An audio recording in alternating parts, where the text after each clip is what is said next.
Welcome to the Word Podcast. The Lord God has given us His Word. Let us learn it. Let us live it. Let us rejoice in it. Spread the Word.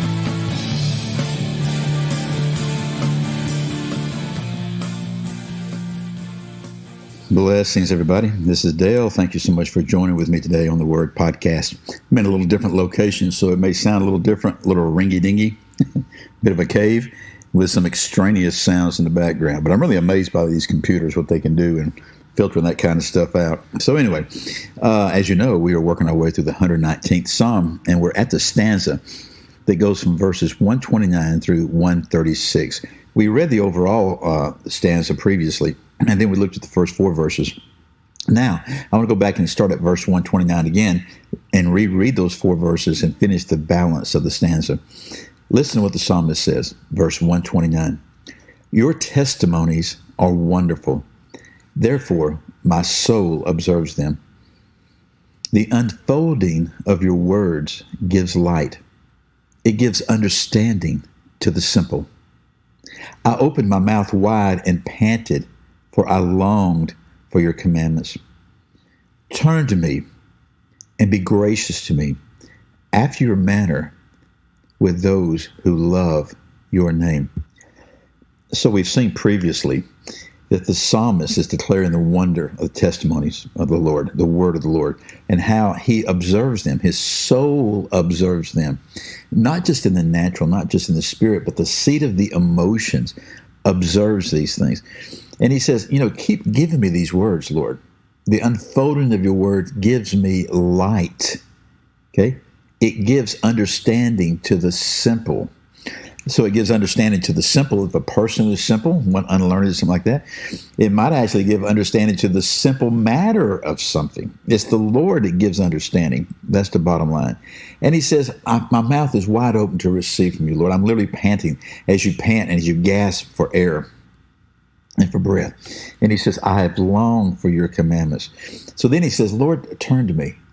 Again, it's not as if the Lord has turned away from him, but he's saying, no, Lord, keep your face toward me. We've seen this earlier in the song. Keep your face toward me. Be gracious to me. And he's saying, I want you to do this in the manner that I know that you do it with those who love your name.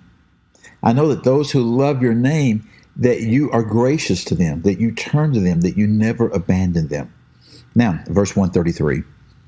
Establish my footsteps in your word, and do not let any iniquity have dominion over me. So notice what he says here. He says, Lord, I want my way, my footsteps, again, something that he's mentioned before. I want my direction, my path to be established in your word. Yes, also by your word, through your word, yeah, et cetera, but in your word. Can we say that, folks? Can we say that we want our paths, we want our directions established in the word of the Lord? Or I think it's sort of sad to notice that for the most part, we sort of go our own way in the name of the Lord, then come back and say, God, why is this not working? And we never really sought to be established in his word. And then he says this, do not let any iniquity have dominion over me. You notice he didn't say, and Lord, let me never, ever sin again. Though that is a desire of our heart. And I believe if we are in the Word, and I believe if we do what we see in the New Testament, John 15, if we abide in Him, as long as we are abiding in Him, we will not sin. Sin is actually is stepping outside of the abiding of the Lord and going our own way, going our own path, going our own footsteps, following our own footsteps. So he's saying this, Lord, don't let any iniquity have dominion over me. Dominion, carrying the idea of exercising power, of dominating, of having mastery, of lording over me. Lord, even though I may stumble on my path, even though my footsteps may trip, let that iniquity not have dominion over me. Another psalm says that a righteous man stumbles 7 times and gets up and goes. In other words, you may stumble, you get up and go. You may stumble again, get up and go. You see it in 1 John, that your pattern and practice of behavior is in the direction of righteousness. So he says, Lord, don't let this any iniquity have dominion or lord over me. Verse 134, redeem me from the oppression of man, that I may keep your precepts. We've seen it mentioned several times that the oppression of man has come against him. And that redeem means literally to redeem, to ransom, to rescue me. Lord, save me from this oppression of man. And man does seek to oppress us. The enemy seeks to oppress us through man and through spirits through man and through spirits alone. And he's saying, Lord, rescue me this. Why? That I may keep your precepts. Another way of describing the word, that I may keep your principles, your statutes, your commandments. Lord, you are the one that can save me from the oppression of man. We cannot do it in ourselves by our own volition. If we try to do that, we're just going to react in the flesh, folks. Then, verse 135, make your face shine upon your servant and teach me your statutes. I think that goes back to what we've seen. We see this a lot in these stanzas, that a thing mentioned earlier in the stanza will be built upon the last part of the stanza, will be bookend. Often it's 2 or 3 ideas. Here's one. In verse 132, he said, turn to me and be gracious to me. In verse 135 now, he says, make your face shine upon your servant and teach me your statutes.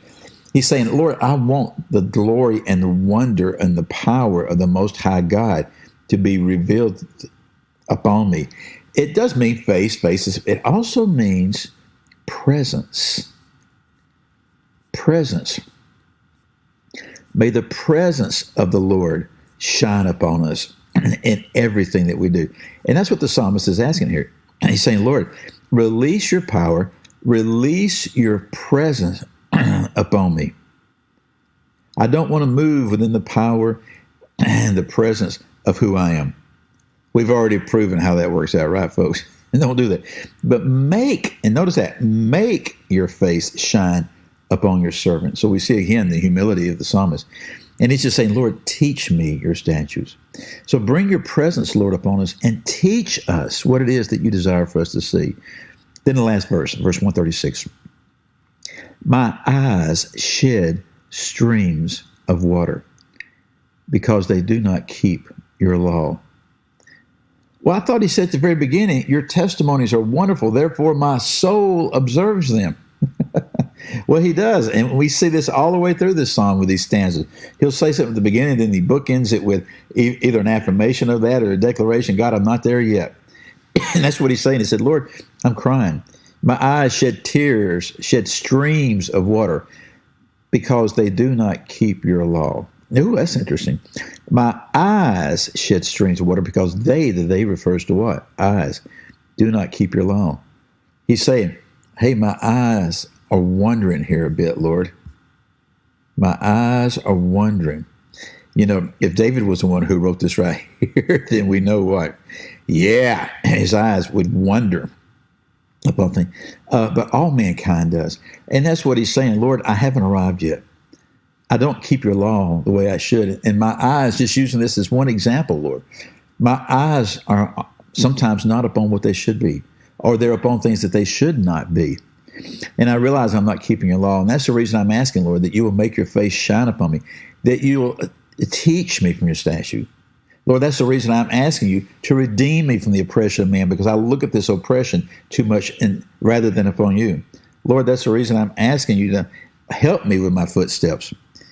And don't let that iniquity have dominion over me, because I'll pay too much attention to that.